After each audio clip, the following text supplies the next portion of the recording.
جہاں سے تحریک کا آغاز ہوا، اب لانگ مارچ آپ نے کراچی سے شروع کرنا ہے، وجہ کیا ہے؟ میں خود لیڈ کروں گا کراچی سے۔ ریاست کرنے دے گی آپ کو یہ سب کچھ لانگ مارچ؟ ہمارا ریاست سے تو رولا نہیں ہے، ہمارا تو حکومت سے رولا ہے۔ کنفرم الیکشن نہیں ہو رہا۔ یہ خبر دی ہے آپ کو کسی نے؟ یقین ہے، الیکشن کی تیاریاں بتاتی ہیں بھائی الیکشن ہو رہا ہے۔ سپریم کورٹ کو یہ کس نے کہا ہے کہ آپ لبیک کو نہیں سن سکتے؟ وہ کہتے ہیں میں آیا نہیں، لایا گیا ہوں۔ جماعت اسلامی کو لایا گیا ہے؟ بالکل لایا گیا ہے بھائی۔ ان کے بہت بڑا ذمہ دار کراچی میں ہمارے ساتھ بیٹھ کر پوچھتا ہے یار آپ سیٹنگ میں نہیں تھے؟ پاکستان کے جتنے اسٹیک ہولڈر سے سب سے ملاقات ہوئی تھی۔ بات تو تب ہے جب وہ طاقت میں تھا۔ کہے کہ میری ضد عمران خان ہے، جب وہ کہتا تھا تو میں نے مطلب ایک مذاکرات کی طرح ہم نے کہا تھا یہ ضد تمہارے گلے پڑے گی۔ 11 مئی اور پھر 22 مئی کو آپ کا لانگ مارچ چلا گیا لاہور، جہاں سے تحریک کا آغاز ہوا، اب لانگ مارچ آپ نے کراچی سے شروع کرنا ہے، وجہ کیا ہے لوگ جاننا چاہتے ہیں؟ بسم اللہ الرحمن الرحیم، بہت شکریہ۔ پہلے ہم نے اعلان کیا تھا 11 مئی کا، اس کے بعد ہمارے ساتھیوں نے یہ مشاورت کی کہ الیکشن کا اعلان ہے اور ساری مارا ماری ہے، تو آپ بہتر یہ ہے کہ اس اعلان کے بعد الیکشن کی ڈیٹ جو دی ہوئی ہے، جو کہ نہیں ہو رہا، کنفرم الیکشن نہیں ہو رہا۔ خبر دی ہے آپ کو کسی نے؟ نہیں، یقین ہے، الیکشن کی تیاریاں بتاتی ہیں بھائی الیکشن ہو رہا ہے۔ پروگرام کسی پروگرام نے ہونا ہو تو اس کی تیاری بتاتی ہے کہ یہ پروگرام ہو رہا ہے، تو الیکشن کوئی مذاق تھوڑی ہے، ایک ایونٹ ہے بہت بڑا ہے، ایک ذمہ داری ہے۔ تو ذمہ داری کے اوپر جن لوگوں نے ذمہ داری نبھانی ہے، ہم ان لوگوں کی صبح شام آنیاں جانیاں دیکھ رہے ہیں کہ وہ کیا کر رہے ہیں الیکشن کے لیے۔ تو الیکشن تو نہیں ہو رہا، ہمارے سامنے جو صورتحال ہے اس سے واضح ہو رہا ہے۔ آپ کیا سمجھتے ہیں؟ یہ کوئی بھی ملک میں کوئی سمجھتا ہے کہ الیکشن نہیں ہو رہا؟ جو ٹکٹیں دے کر بیٹھے ہیں وہ بھی الیکشن کی تیاری نہیں کر رہے، ان کا کہاں ہے کسی حلقے میں کوئی ان کی تیاری، اور جو ٹکٹیں نہیں دی وہ بھی سکون سے بیٹھے ہوئے ہیں۔ تو الیکشن کی ہمارے سامنے یہ وضاحت۔ بہرحال پھر بھی ہم نے اس تاریخ کا انتظار کیا کہ شاید الیکشن کی کوئی نوید ہو جائے۔ تو اس سے بعد ہماری یہ کابینہ نے کیا کہ یہاں تو گورنمنٹ ہے، یہ کیا کہتے ہیں سیٹ اپ ہے دوسرا جو عبوری حکومت ہے، تو اس سے بہتر ہے کہ ہم جو لوگ حکومت کے اندر بیٹھے ہوئے ہیں وہاں سے شروع کر کے اور جو موجودہ فیڈرل کے اندر جائیں۔ تو یہ ہمارا پلان ہوا، تو ہم نے پھر کراچی سے اس لیے شروع کیا۔ خود لیڈ کریں گے کراچی؟ جی انشاءاللہ میں خود لیڈ کروں گا کراچی سے، ہماری پوری شورا بھی ساتھ ہوگی، مرکزی عہدیداران سارے انشاءاللہ۔ ریاست کرنے دے گی آپ کو یہ سب کچھ لانگ مارچ؟ ہمارا ریاست سے تو رولا نہیں ہے، ہمارا تو حکومت سے رولا ہے۔ ریاست کو اختیار نہیں ہے ہمیں روکے، ہمارا جمہوری حق ہے، ہم کہیں بھی احتجاج کریں، کہیں بھی مارچ کریں، ہم پاکستان کی رجسٹرڈ الیکشن کمیشن کی پارٹی۔ اصل ایک اعتراض لبیک پہ یہ آتا ہے کہ جو دینی معاملات ہوتے ہیں انہیں یہ اپنا مرکزی نقطہ رکھ لیتے ہیں، اگر یہ دینی معاملات نہ ہوں تو لبیک کہاں سٹینڈ کرتی ہے جو عوامی ایشوز ہیں؟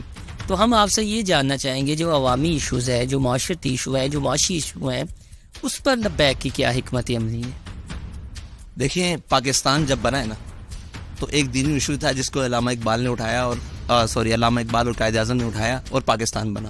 وہ تھا سارے زور لگا بیٹھے تھے، پھر وہی زور لگا کہ بٹ کے رہے گا ہندوستان، بن کے رہے گا پاکستان، اور پاکستان کا مطلب کیا؟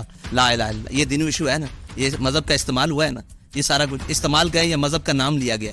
یہ مذہب کا نام لیا گیا تو پاکستان بنا ہے، اسی لیے پاکستان میں فوقیت بھی اسی چیز کو ہوگی، نام بھی اسی کا رہے گا۔ باقی پاکستان کے دوسرے مسائل کے لیے دیکھیں، ہم نے مہنگائی کے لیے پہلے بھی آواز اٹھائی، پھر شٹر ڈاؤن کا وہ کال ہوئی، بڑی احتجاج الحمدللہ ہمارا کامیاب رہا آل اوور۔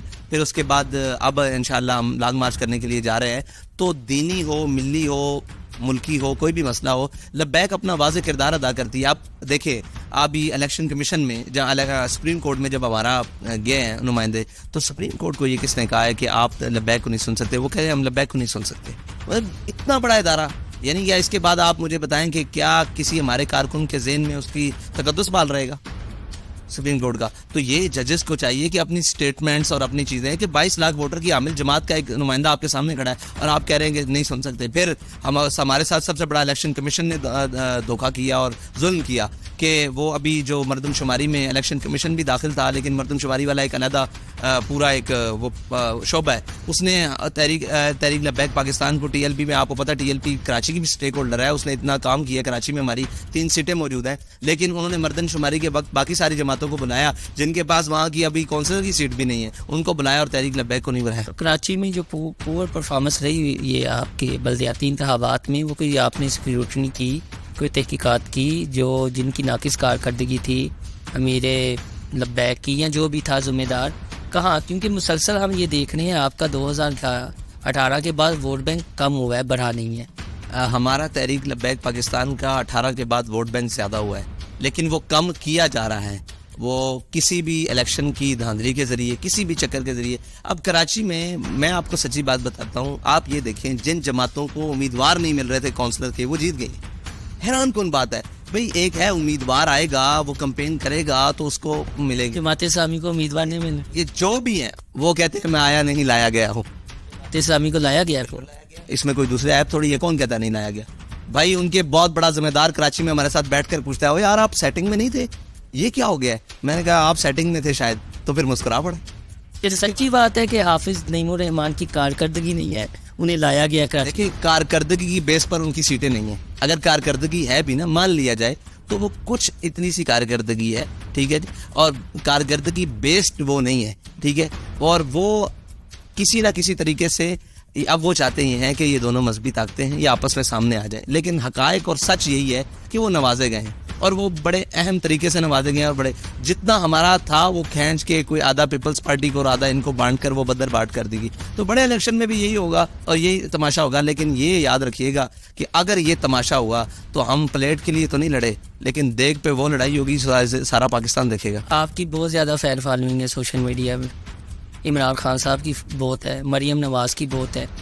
ہمارے یہاں پر یہ دیکھا جاتا ہے کہ جن کی فین فالوئنگ سوشل میڈیا پہ, وہ سوشل میڈیا کے مزاج کو سمجھ کر اس طرح کی تقریروں میں الفاظ استعمال کرتے ہیں جو عام گھروں میں ہم استعمال نہیں کر سکتے. آپ کا بھی ایک جملہ کہ نچن والیاں دے منڈے انقلاب نہیں لے آ سکتے بچے, وہ بڑا وائرل ہو جاتا ہے, آگے آ جاتا ہے. ہماری لیڈرشپ جو ہے وہ میچور ہوگی کہ انہیں نیا ضرورت پڑے اس طرح کے جملوں کی, چاہے کوئی بھی ہے, ضروری نہیں ہے آپ ہی, کوئی بھی ہے, عمران خان ہو, مریم نواز ہو, کوئی بھی مرکزی قیادت ہو کسی بھی جماعت کی. کیا کہ ایسے الفاظ نہ بولے جائیں جن سے کسی کا دل دکھے.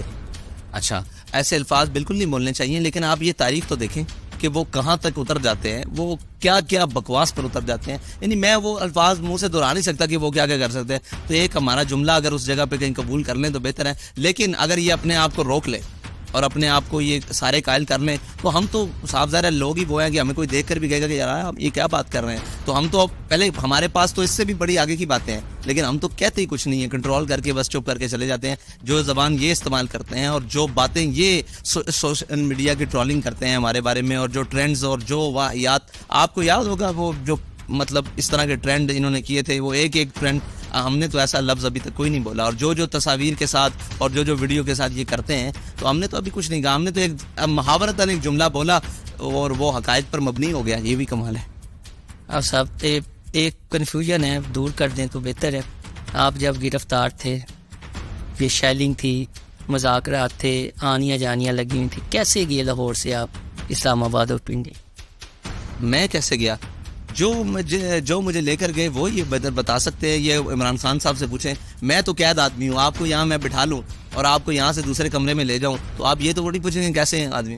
مسافہ ملاقات جنرل باجوہ سے اس وقت ہوئی تھی, سب سے ملاقات ہوئی تھی, پاکستان کے جتنے اسٹیک ہولڈر سے سب سے ملاقات ہوئی تھی. یہ تو آپ ان سے جا کر پوچھیں کہ ملاقات کے بعد کیا ہوا تھا. میں تو ایک قیدی تھا, مجھے تو آپ جہاں جیل میں بختر بند میں بند کر کے آپ ہائی کورٹ لائے, میں ہائی کورٹ چلا آیا. آپ جناب وہ ادھر لے کر جناب سماعت کے لیے لے گئے, وہ ویڈیو لنک کے ذریعے میں وہاں چلا گیا. جہاں رات کیسے کامیاب ہوئے تھے, وہ تھوڑا سا گلتی اب سلجھا دیں. وہ مفتی منیب الرحمان صاحب کا بہت بڑا کردار تھا. مفتی منیب الرحمان صاحب تشریف لائے تھے اور انہوں نے آپ کے سامنے وہ تصاویر بھی وائرل ہوئی تھیں. کس نے متحرک کیا تھا؟ مفتی منیب الرحمان صاحب کو ان کے دینی جذبے نے متحرک کیا تھا کہ ان کے بچے روڈوں کے اوپر بیٹھے ہوئے ہیں. باجوہ صاحب مان کی تھا, تو ماننا پڑنا تھا نا. باجوہ صاحب کوئی بھی ہوتا ماننا پڑنا تھا یار. باجوہ صاحب کون ہے؟ فیض صاحب سے کتنی ملاقاتیں نہیں دوران قید؟ دوران قید وہ مجھ سے ملنے آئے دفعہ نہیں, اسے غالباً 3 دفعہ ملنے آئے. تاریخی جملہ کوئی بات چیت؟ بہت سارے تاریخی جملے ہیں. وہ پھر کبھی بیٹھے آپ کے ساتھ پوڈ کاسٹ کریں تو پھر آپ کو بتائیں. یار یہ میں سمجھتا ہوں کہ اب صحافیوں کو بھی اجازت مل گئی ہے کہ ان کا نام لیں. بہت بڑا صحافی کھڑا ہو کے کہہ رہا تھا کہ اب وقت آ گیا ہم فیض کا نام لیں, تو ہم نے اس وقت بھی اس کا سامنا کیا جب وہ اقتدار میں تھا, جب وہ خوف اور دہشت کی علامت تھا. ہم نے اس وقت سامنا کیا. اب اس کا نام لینے کا میں تو سمجھتا ہوں وہ مظلوم ہے. اب ختم ہو گیا, سیٹ سے گیا کر. بات تو تب ہے جب وہ طاقت میں تھا, اس کے سامنے آنکھ میں آنکھ ڈالنا تب کام تھا. اس کے سامنے کھڑے ہونا کہ تم غلط کر رہے ہو. جب وہ کہے کہ میری ضد عمران خان ہے, جب وہ کہتا تھا, تو میں نے مطلب ایک مذاکرات کے دوران ہم نے کہا تھا یہ ضد تمہارے گلے پڑے گی اور تمہارے ایسے گلے پڑے گی. مطلب یہ بات کر رہا ہوں اقتدار کی. اب تو اس کے بارے میں نہ ہو. تب اس نے کیا کہا یہ جب آپ نے جملہ بگڑنے پڑی؟ تو خاموش ہو گیا. باقیوں نے ساتھیوں نے پوچھا آپ نے اتنے وثوق سے اتنی بڑی بات کر دی. یہ جو باقی عمران خان صاحب کے ساتھی بیٹھے ہوئے تھے ان کے سامنے جن کو وہ گلے لگا رہا تھا, میں نے ان کو کہا کہ آپ پہ بڑھاپا طاری ہونا ہے اور آپ کے لیے جیلیں میں. اب کون کون تھا؟ اعجاز چودھری, راجہ بشان؟ نہیں, یہ علی محمد خان صاحب اور باقی ساتھی جو اسد کیسر صاحب تھے. اور باجوہ صاحب سے آپ تینوں بس ملے؟ جی باجوہ صاحب سے ملاقات؟ بھائی جو بھی ملنے آیا مجھ سے ملنے آیا, میں کسی سے ملنے نہیں گیا. یہی آپ کہہ رہے ہیں کیونکہ میں تو قید میں ہوں. نہیں, جب باجوہ صاحب سے ملاقات ہوئی, لاسٹ میں پوچھنا چاہ رہا ہوں, مفتی منیب, کریم ڈیڈی؟ جی وہ ان سے ملے نا, باجوہ صاحب ان سے ملے. اور باجوہ صاحب آپ سے بھی ملے تھے؟ بس ایسے ہی سرسری سی ملاقات ہوئی, کوئی زیادہ نہیں. وہ ایسے کہتے تھے کہ لبیک کو سیاست میں آنا چاہیے جب صافی سے. کون کہتے تھے؟ جنرل باجوہ سے. وہ کہتے ہوں گے, ہمیں تو انہوں نے اتنا ہی کہا تھا کہ آپ ملک کے لیے کردار ادا کریں. آپ کو نہیں لگتا کہ پی ٹی آئی آپ کو بڑے طریقے سے آمنے سامنے کر دیا گیا؟ پی ٹی آئی اپنی بے وقوفانہ حرکات کی وجہ سے آپنے سامنے آئی. دیکھیں نا, ہم آمنے آپ کی کوئی دشمنی پی ٹی آئی سے اب تو دشمنی ہے یار. تو ہمارے مطلب انہوں نے اتنے شہید کیے ہیں. مجھے یہ بتائیں کہ وہ ذل شاہ کو ایک لے کر ایک شہادت ہے نا, میں تو سیاسی کارکن کو ایک چھڑی لگنے کے بھی خلاف ہوں, بڑی دور بات ہے اس کی شہادت. لیکن آپ مجھے یہ بتائیں کہ ہمارے تو 53 شہادتیں ہیں, وہ کہاں جائیں گی؟ وہ ایک اپنی شہادت بھولنے کے لیے تیار نہیں ہے. وہ ان کو ایک یاد ہے کہ اعظم سواتی کو ننگا کیا. ہمارے لوگوں کو تو آپ نے قبر کے نیچے پہنچایا. آپ سر لاسٹ میں بتا دیں, جو کراچی سے 22 کو آپ نے شروع ہونا ہے, تاریخ چینج تو نہیں ہوگی؟ اور کیا مطالبے ابھی تک تو تاریخ یہ ہے, اگر ہماری شورا نے فیصلہ کیا تو یہ چینج بھی ہو سکتی ہے, پہلے بھی ہو سکتی ہے, بات بھی ہو سکتی ہے, یہ کوئی مسئلہ نہیں. لیکن انشاءاللہ ہم آئیں گے, یہ بات طے ہے. مطلب حکمت عملی ہے ہماری جماعتی, اس میں مطلب آپ یہ سوچیں کہ کئی جماعتیں کئی دفعہ نکلی, تاریخیں اوپر بھی ہوئی, لیکن انشاءاللہ لبیک کا ایک ہے, وہ انشاءاللہ اپنے وقت پر امید ہے اس دفعہ آئیں گے. اگر تاریخ چینج کرنے کی ضرورت پڑی تو بھی تو کریں گے, لیکن انشاءاللہ آئیں گے ضرور. اپنا مہنگائی کے حوالے سے رول ادا کر. اب مہنگائی کے حوالے سے, ملکی ملی اور دستور جس آئین کے حوالے سے لوگ پوچھتے ہیں کہ جی آپ تب عمران خان کو اتارا جا رہا تھا, تب آئین کے خلاف, آئین کے حق میں کھڑے ہو گئے تھے, تو آج کیوں نہیں؟ میں نے کہا آج بھی ہم آئین کے حق میں کھڑے ہیں, لیکن آئین والے ہمیں اپنے سامنے نہیں کھڑا کرنے دیتے, اپنے حق میں کھڑا نہیں ہونے دیتے. وہ کہتے ہیں ان کو سننا نہیں ہے, تو بھائی ہم پھر کون سے آئین کے حق میں کھڑے ہوں؟ جب مالک جو آئین کا جو وہاں بیٹھا ہوا ہے, جو نام کے ذمہ دار آئین کا رکھوالا, وہ اتنی بڑی سیٹ پر بیٹھ کے کہتا ہے کہ ان کو سننا نہیں ہے, تو پھر تکلیف تو ہوتی ہے. بہت شکریہ آپ صاحب. یہ تو کرنٹ سچویشن تھی.